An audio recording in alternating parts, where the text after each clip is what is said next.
What is the meaning of uncertainty in measurement? Particularly in physics, we need this very much because physics is the science of measurement. So uncertainty is the measurement error when we are doing experiments in science, when we are taking or recording data. Then the maximum difference between the true value and the measured value is what we call uncertainty. As you can see from the screen, if you wanted to take or record a measurement, you have the best estimate and then you have the uncertainty. So the uncertainty, as we said, it tells you the range in which the true value or the measured value is found. When we say the best estimate, what do we mean? It is most of the time the average value. If we are making or repeating the experiment many times, for example, if we are taking the length, or if we are measuring the length of an object, if we take it 3 times, 4 times, 5 times, if we increase the number of trials of taking the measurement, then we are coming close to the true value or accurate value. We can reduce our uncertainty or the error in the measurement. So what is the meaning of the best estimate? Here it is the average value, and then we have plus or minus the uncertainty. Sometimes our measurement may go beyond the true value or the average value, and sometimes it may fall under it. Then we have the plus and the minus. So what is uncertainty? As we defined here on this, we have the measured value and the true value. The difference between the two gives us uncertainty. And now let's proceed here. Let's assume the diameter of the rod is taken to be 56.47 millimeters, and then we have plus or minus 0.02 millimeters. The 0.02 millimeters is the uncertainty. So at this point, it is possible that we can say if you add this 56.47 plus 0.02, it will be 56.49, and then if you subtract, it will be about 56.45 millimeters. So it is unlikely that the value of the measurement will be less than 56.45 and greater than 56.49. The measured value or the true value will lie between these two. So that the presence of this uncertainty will tell you the range in which you can find or we can find the accepted value. Okay, suppose in the laboratory experiment we measure the area of the rectangular plate with the metric stick. And then if the length of the plate is measured to be 16.3 centimeters, then what we can say and how can we write? We are sure that 16 centimeter is certain and reliable, but we don't know because it is calibrated in millimeter, then 0.3 centimeter is in doubt, or it is a doubtful figure. So we can only claim that it lies between, if you subtract 0.01, the lower value is 16.2 centimeters and the maximum is 16.4 centimeters. So 16.3 lies between these two, and the 0.01 is the uncertainty. So how can we report? We used the metric stick here, and then we obtained the value. When we are reporting, we can write the value is 16.3 plus or minus 0.1 centimeters. Here the final number has uncertainty because we are not sure about the last digit, and then so if that is uncertain, then we can say that it is not 100% reliable. Okay, now let's come to measuring the length of the pencil. You see here we have a ruler, but the ruler calibration is not observable as you can see from the screen. Here we have 0 centimeters, and we have also 10 centimeters here, and the tip of the pencil lies here. Now, how do we report this? How would you record the length of this pencil based on the lines of the ruler? Because here, the only option I have is to make an estimation. I have to estimate. And maybe I can say 6 centimeters or 7 centimeters. However, I can't say it is about 6.5 centimeters. Why? 6.5 is not possible here, because we have the calibration of the 0.05, 0.01, 0.02 and so on this metric stick. Okay, this is one way that we may face or come across when we are taking measurements. So being aware of this issue is very important. Now let's repeat using another device, but metric stick, but with a modified calibration. Here we have the calibration in centimeters, 0 centimeter here we have, and then we have the 10 centimeters also. Then the tip of the pencil lies between 6 centimeters and 7 centimeters.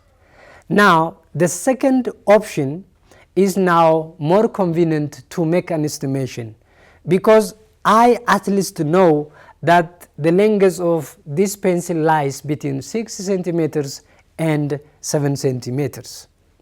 So it is possible to estimate now.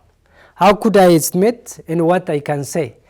It is closer to 7 than 6, so I can just jump from 6.5 close to 7.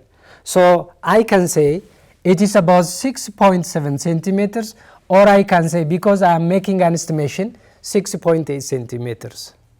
However, I am not in position to say that this measurement is about 6.75 centimeters. Why not possible? Because I have no calibration in millimeters. Now let's see another third option, measuring the length of the same pencil using a ruler, but the calibration is different. If you look under a zoom, the tip of the pencil is between 6 and 7, as we can see or observe from the screen, and this is 0.5, so it is more than greater than 6.5, and this is 6.6, and this is 6.7, this is 6.8. Here the tip of the pencil lies between 6.6 and 6.7. Now making an estimation will become easy for me to make now, because I am using the appropriately calibrated measuring instrument. So how can I report? It may be 6.75 centimeters, because I can make this is 6.5, this is 6.6, this is 6.7, then this is 6.8. It is in between 0.6 and 0.7, 0.7 and 0.8. So if I estimate, it would be 7.5 or 7.6 in centimeters. Okay, this is the way we take measurements using instruments. Now you see, we are not sure about the last digit. I'm sure here 6.7 is sure, I know.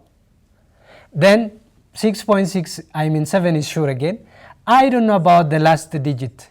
I don't know about 5, I don't know about 6 here, but I'm simply making an estimation. So that is the uncertain digit in taking this measurement. Okay, so the final digit is the estimated digit. What the final digit in this case? 5 or 6. Now, if we compare 3 of them together, in the first case, there is no calibration, only I know the two extremes, 0 centimeters and 10 centimeters. And where is the tip of the pencil found? So I can write simply by estimation 6 centimeters. Okay, in the second case, it is exactly indicating 6 centimeters, but we have the point 0 here because we have no additional distance from 6 to the next step. It ends here. So I can write, or I can use 0 here. So 6.0 centimeter. In the last case, what I can make is, because it is calibrated in millimeters, I can use 2 digits because I have in millimeters. I can say 6.00 centimeters. So if we compare 3 of these measurements, writing 6.0 centimeters and 6 centimeters are different in reporting the significant digits, and also 6.00 centimeters is different from the other two also. Now, among the 3, which is the best or which is the most precise? With no doubt, 6.00 centimeters is the most precise measurement here. Now let's proceed again. Let's define accuracy and precision. Now consider the game of throwing the sharp-pointed missiles to the dartboard. Assume we have the board here, as you can see, and we have the sharp-pointed materials to be thrown to the dartboard, which we call sometimes missiles. Then if we are repeating or throwing 4 times, and we are having the targets in different points. So what can we say? Our first trial, if this is our first trial, it is different from the second trial, it is different from the third trial and the fourth trial. That means even if we are making it repeatedly, our own trial is different as we repeat the steps. And the target that we want to achieve is this point. Then what can we say about this game? Let us use another analogy. Assume we are measuring the force or the weight of an object, or the force applied on an object. In the first trial, if we have 132 Newton, this is the first trial, this is the second, this is the third, and this is the fourth. Okay, if we repeat 4 times for the same amount or for the same object or for the same material, the weight recorded is different, and even they are not close to each other. That means we are not precise in making this experiment or in taking this measurement. So what we can say here is the measurement is not precise and it is also not accurate. Why not precise? Because each of the values are far away from each other. 1. Why we are not accurate? Because we are very far from the target point or from the true point. Okay, let's take another play. Now we played or we throw the speed 4 times here, and then they are very close to each other. Our first trial is close to our second trial. The second trial is close to the first. The third is close to the first and the second. The fourth trial is closer to the first, the second, and the third. So while we are throwing to the dartboard, we are precise. We are doing it precisely. That means if we take an analogy for this, we are taking the measurement of the weight of an object. In the first, we measured it to be 150 newtons. If we repeat for the same material, it will be about 149, and 150. If we compare, each of the measured values are close to each other. So we can say we are precise in taking this measurement. That means in the case of here, if you look at this, each of them are very close to each other, and we don't care about here to define accuracy, I mean precision. We are not considering that much about the true value. So this game is precise, but it is not accurate. Why not accurate? Because each of the measurements that we took is very far apart from the true value or the target area.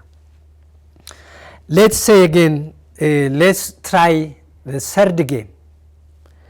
If we try the third game, you see each of the trials are to the target, and each of them are to the point also close to each other.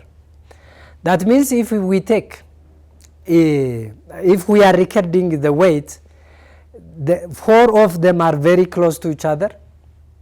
You see 110 3 times appeared in the experiment for the same material, but making it repeatedly.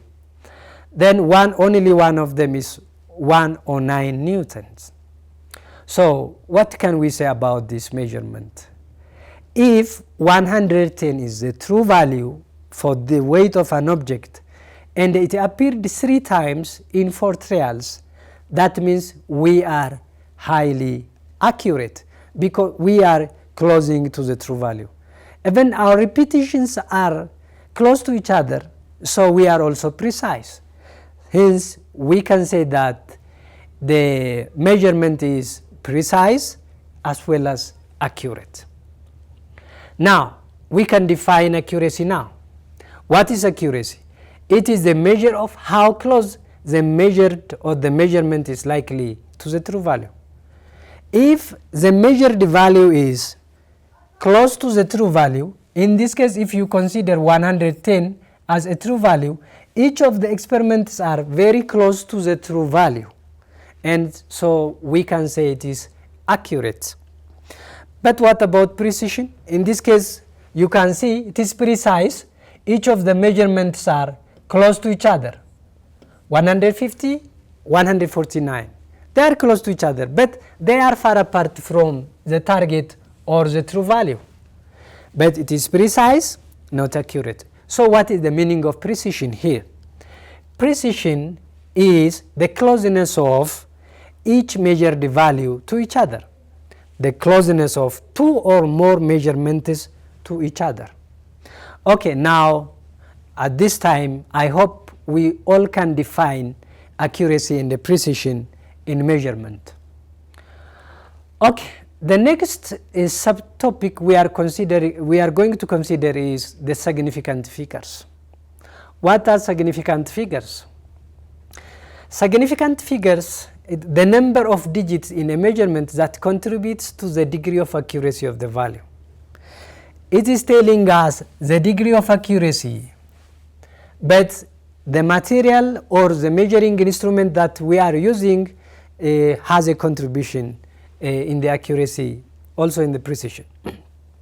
Sometimes uncertainty may occur because of different reasons. Knowing those, when we are taking measurements, we can reduce the uncertainty or the errors in measurements. In anyhow, we can't avoid totally the uncertainty. Significant figures are used to express the precision, how precise we are doing our experiment. If the measuring tool is appropriate, and as an experimenter, if we are doing it in the right way, then the significant figures we record in taking the measurement will tell us the precision of the measuring tool. Significant figures again are used to indicate the approximate number of digits that should be retained at the end of the calculation. So significant figures include all known digits. Remember, students, we have all the known digits that we are sure of while we are taking the experiments, plus one estimated digit. If you remember, we have been just discussing about 6.75 centimeters like this. We are sure about 6, we are sure about 7, but we are not sure about the last digit, which is 5 centimeters. You remember? So what is the meaning of significant digit? It is a whole. We have the answer, the certain or and the reliable plus the one, which is the estimated digit. Together, this is what we call significant figures. Okay, let's proceed now. Let's consider an example here. Assume measurements of a length is taken using a ruler marked with the smallest interval of 1 millimeter. You remember this ruler we have seen in our example at the beginning of this lesson. And when we measure, it reads that L, or the length, is equals to 114.8 millimeters. You see the first 3 digits, 114, here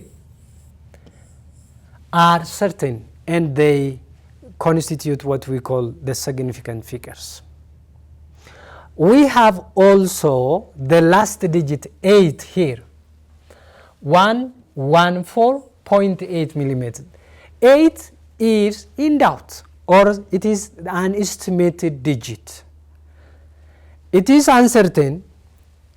Although it is uncertain, but it is reliable because it is estimated, we have to accept it. So we take the whole, a 114.8 millimeters. So if you are reporting the number of significant figures for this measurement, that you have to say it has 4 significant figures. Okay, let's proceed further again. In this case, you see, we have 6.7 centimeters, as I said previously. The measurement has how many significant figures? Exactly, there are 2 significant figures. Because you are between 7 and 8, but you are close to 7 than 6, so it is about 6.7. You see this last digit, 7, is the estimated digit. So significant figures includes the known digit 6 and the uncertain digit, which is 7. So totally the measurement has 2 significant figures. We can also proceed in the same way as we have seen. For this case, we are sure also about the next 0.7, and so we can say it has exactly 3 significant figures. Because 6, we know 6 is exact, 7 is also exact, so these are the known digits, but we don't know about the last digit, but we simply said, here you can see this is 0.5, 0.6, and this seems it is 0.7, sorry. This is on 0.7, so we can say it is 6.70 centimeters with 3 significant digits. Okay, now let's come to rules of significant figures. It seems sometimes very minor, but if we are not very critical, we may miss some of the important points, because these rules are important. Rule number 1, all non-zero numbers are significant. This is one of the 5 rules related to significant figures. For example, if you look at this measurement, 25.4 has 3 significant figures. You have no 0 in this case, so all non-zero numbers are significant. Good. Now let's come to rule number 2. Rule number 2 says all zeros between non-zero numbers, or which are called captive zeros. What does it mean? We have numbers, non-zero numbers, and if we have zeros in between non-zero numbers, then all the given zeros are significant. Also, understanding this is important. For example, let's say in one of the measurements we have 30.08, and these 2 zeros are in between 2 non-zero numbers. To the left and to the right we have non-zero numbers, but in between we have zeros. If 0 comes in between two non-zero numbers, then it is significant. Such zeros are called captive zeros or zeros within non-zero digits. Okay, students, now let's see rule number 3 of significant figures. Okay, it states like this: if the number has no decimal point, the trailing zeros are not significant. You have to bear in mind, in the measurement you took, there is no decimal point. And probably if you have zeros simply trailing at the end of the measurement, they should not be counted as significant. For example, here we have the 3 zeros which are not significant. But in this case we have 0. This 0 is significant. Why? Because it is between two non-zero numbers. So 109,000 has only 3 significant figures. You can also see at this measurement 1,500 liters. The 2 last zeros are not significant, because if you look at this measurement or this value, there is no decimal point. So if the measurement of the number has no decimal point, the zeros at the end are not significant. Now let's proceed to the 4th rule. Now if the number has a decimal point, the trailing zeros are significant. Okay, these rules are very important in determining the number of significant figures in measurement. What does this mean? You see, has a decimal point, then the zeros are now significant. So the presence or the absence of the decimal point in a measurement matters on the number of significant figures. Okay, these zeros are to the right of the decimal point and following the non-zero figure. Let's see with examples. You see, this is 1.00 second. There is a decimal point and the zeros are to the right of the decimal point, and there is the number in front of the decimal point. So these 2 zeros are counted as significant figure. Therefore 1.00 second has 3 significant figures. Again, if we come here, we have 304.50. The 0 at the end here is significant because it is after the decimal point, so we consider it as significant. As you can see, 304.50 has 5 significant figures. Okay, these are beautiful rules related to the significant figures. The last rule: leading zeros in a number are not significant. What does it mean, leading zeros? Sometimes when you read books, it may not appear like this. It is the zeros to the right of the decimal point, but to the left of the non-zero number. You see, we have the decimal point here, and the zeros are to the right of the decimal point, here to the right, and they are to the left of non-zero numbers. These 2 zeros are to the left of the non-zero numbers, 7 and 5, to the right of the decimal point. In this case, these 2 zeros are not significant. Therefore, 0.0075 meter has only 2 significant figures. In this case also, you can see you have, let's say, 0.050 centimeters, or in some other unit or units of measurement. This 0 is not significant. This 0 is not significant, but this 0 is significant. Therefore 0.050 has 2 significant figures. Students, these are the 5 important rules we should know when we are doing or working through the significant figures or taking measurements in signs. What are the useful tips here? Sometimes different characteristics or measurements may happen. For example, let's say we have 12x. You can make just 12x like this. We have 1, 2, 3, 4, 5, 6, and we count this. While we are counting, there is no uncertainty. We are making it exactly. So exact quantities have unlimited significant figures. Why? Why unlimited? Because we have 12x here. There is no uncertainty because it is exact. So we can write this 12 in the principle of uncertainty. You can write, or we can write 12.0, and this has 3 significant figures. Or you can add 12.00, then this is with 4 significant figures. You can proceed like that. So the way we write sometimes matters.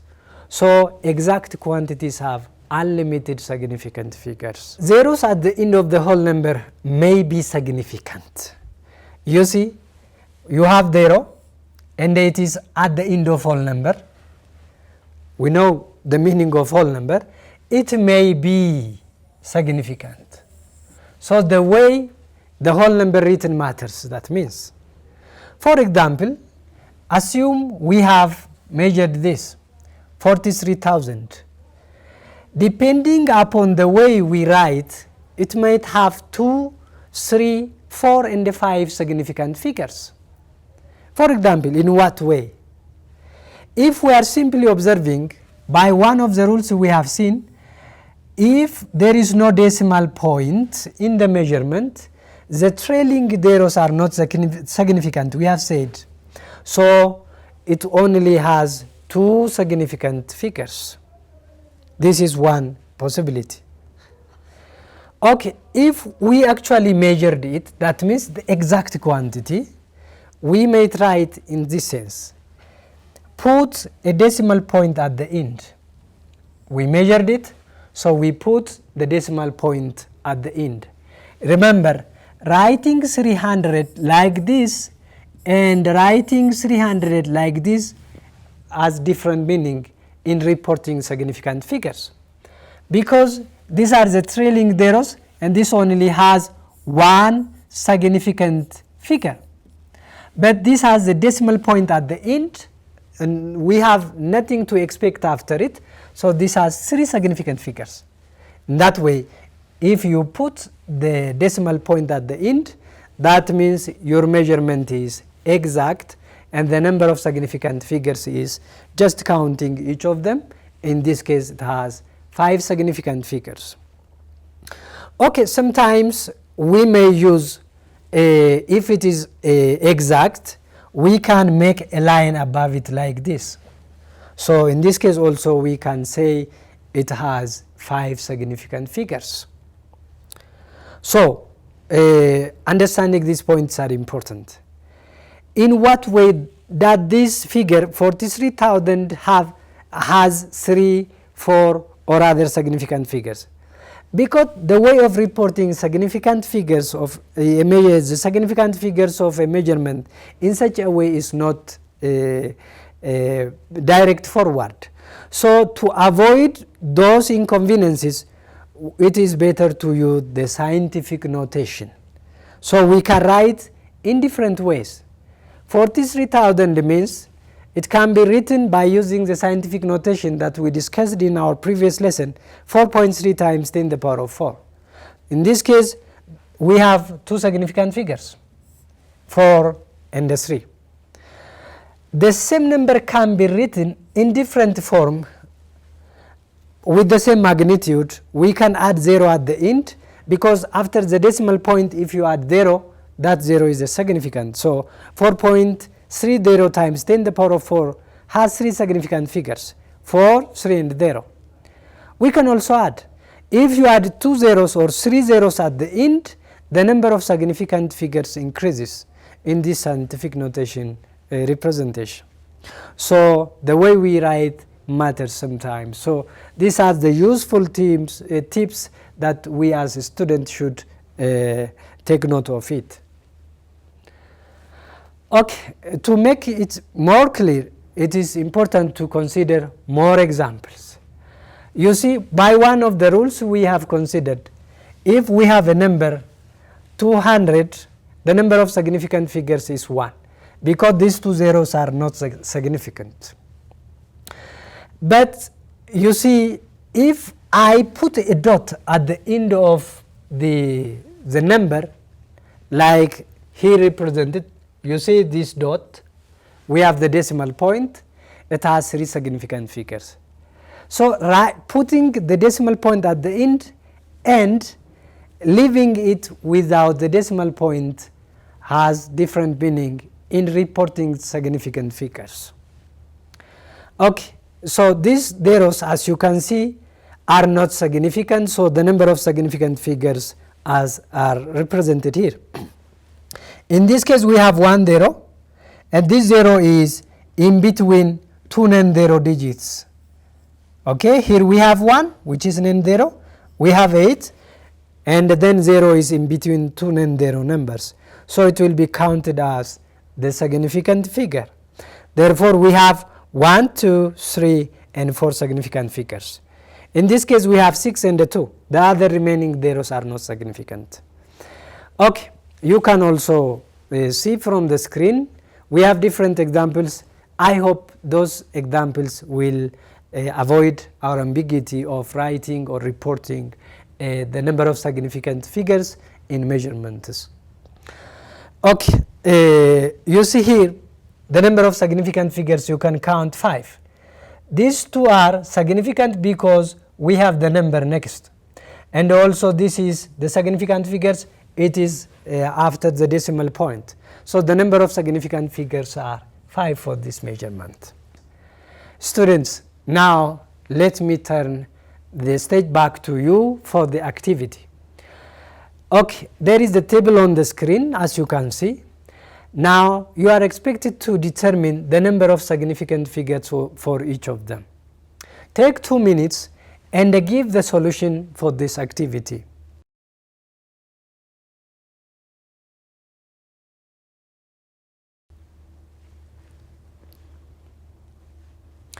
Okay, welcome back students. Now let's see the solution of the given class activity here. How many significant figures are there in each of the following measurements?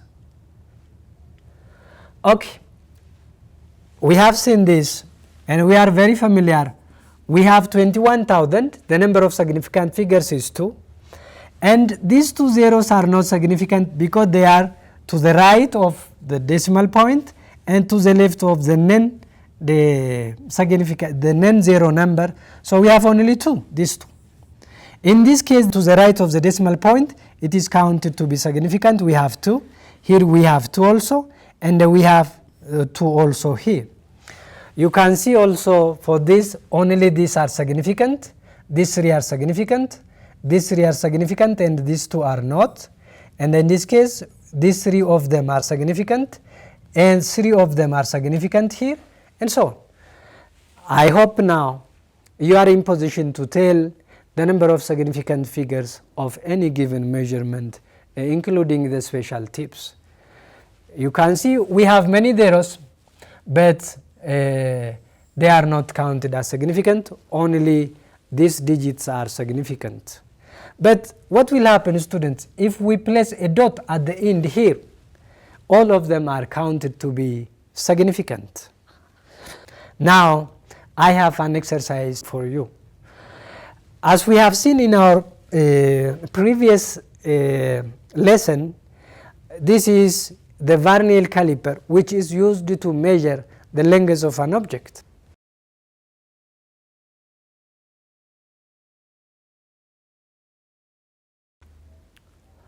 Okay, welcome back students. This is the object, this is the object to be measured. So this is in millimeter, this is the vernier caliper. As you know, the vernier caliper has 2 scales. One is the Varnell scale, the other is the main scale. And this main scale is calibrated in millimeters, and the length of the object is, for the first case, if you look at this is 1, and after 1, how many points we go forward? 1, 2, 3. But the force is not finalized, it is between 3 and 4. So I'm sure that I have 1.3, which is confirmed. I can show you. This point represents 1.3 centimeter. And in the Varnell scale, we have 10 small divisions. And to take this reading, I have to find the mark which is exactly aligning or very close to the calibration on the main scale reading. If you look on this calibration, you see this one is exactly overlapping.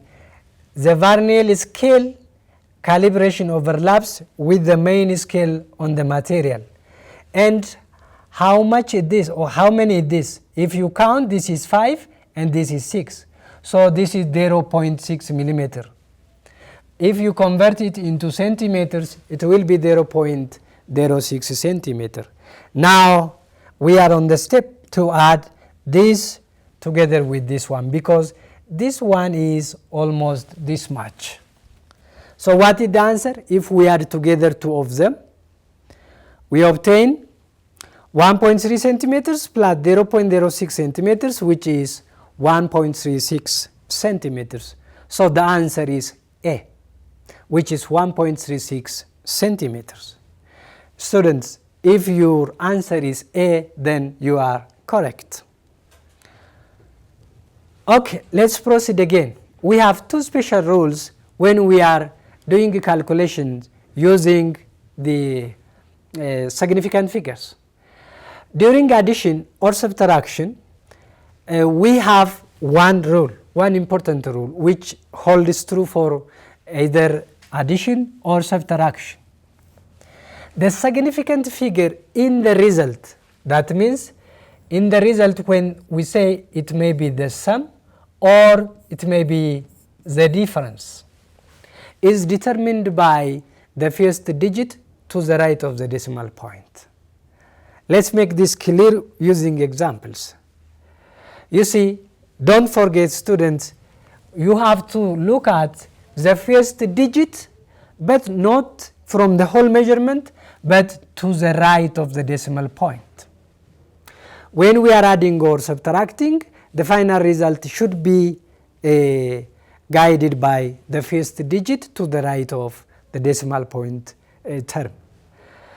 Okay, when we add, we have measurements like this: 27.153 plus 138.2 minus 11.74. If you use your calculator, the result will show you this one on your calculator. But if you look at which one of these three terms bears the first digit to the right of the decimal point. If you look here, after decimal point we have 3. If you look at here, at this, you have one digit after the decimal point. And if you look at the last or the third one, there are 2 digits here. Then, because I should focus on the first decimal point, I mean a digit after the decimal point, the final result should be having the same significant figure as the one with the first digit. Therefore, how could it be reported? With the least digit after the decimal point, which is 138.2 centimeters, or I mean units, the result should be 1 digit after the decimal point, because it is determined by the one indicated term here. Let's say another example. We have 7.56 minus 6.052 plus 13.7. If you look again, we have here 2 after decimal, here we have 3, and here we have 1.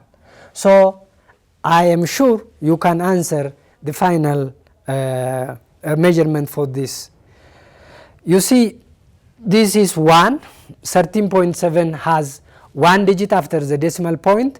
So the final result should have 1 decimal point, 1 digit after the decimal point. So it is about 15.2 in the given unit. Okay, if you look at the next digit, just before taking the final reading, you should have to look at the digit before dropping it. If you can round it up to the next, you have to look at it. If this number is greater than or equals to 5, you can round up. If it is less than 5, we can drop. So simply we take it as 15.2 in the given unit. Another, we have 123. There is no decimal place here. We have 5.35, which is with 2 decimal places. So the final result should be with no decimal place. So when you add, it should be 128 and 0.35, but I should drop it because it should be guided by the one without the decimal point. Okay, these points are rules that are related to a calculation of significant figures on addition and the subtraction. Now we are left with one more rule in calculation, that is multiplication and the division. The significant figure in the result in this case should take the least significant figure. So let's see an example.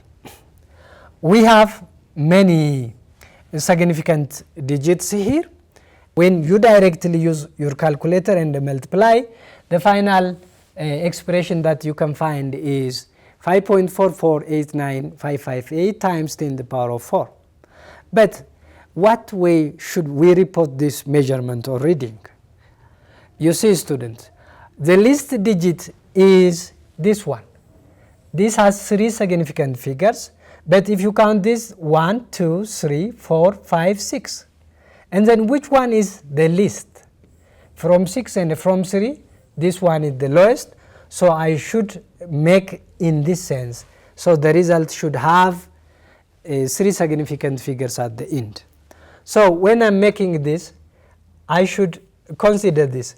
But before dropping the last digit, I should look whether it can be rounded off or not. Since it is greater than 5, it will be rounded to 4 and it will be made 5. 5.45 times 10 to the power of 4 is the final result. When we are doing multiplication, use your calculator and finally you find this line represents that this product and quotient is the repeating decimal. But this bears 2 significant figures. So it should be placed in 2 significant figures. So the answer is written like this. Here we have 4 and 2, 1. 1 cannot be rounded up to 2. So it should be 0.42 and it has 2 significant figures. Okay, dear students, these are the very important points in calculating the significant figures. Whether you are adding, subtracting, multiplying or dividing significant figures, you should have to bear in mind those important rules so that your finding will be correct. Okay, let's proceed again. Further, to understand those examples, those rules more, given the dimensions of rooms of a restaurant. We have the VIP rooms, we have the meeting hall or the meeting room, and we have the dining room. And the lengths for each of them has been given, and the width also given for each of them.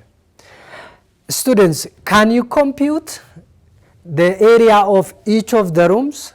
Just let me give you 2 minutes and then let you try calculating the total area for each of the rooms.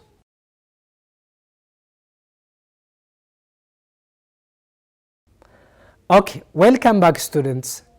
Now let's find the area of the VIP room. The length is 14.71 and the width is 7.46. Now to find the area, as we know, each of the length and the width have their own significant figures. The length is with 4 significant figures and the width is for having 3 significant figures. And then when you find the area, it is multiplying, so the final calculation will give you 109.74 meters squared. But when you look at this, because we are multiplying, and during multiplication we should have to find the significant figures with the lowest digit.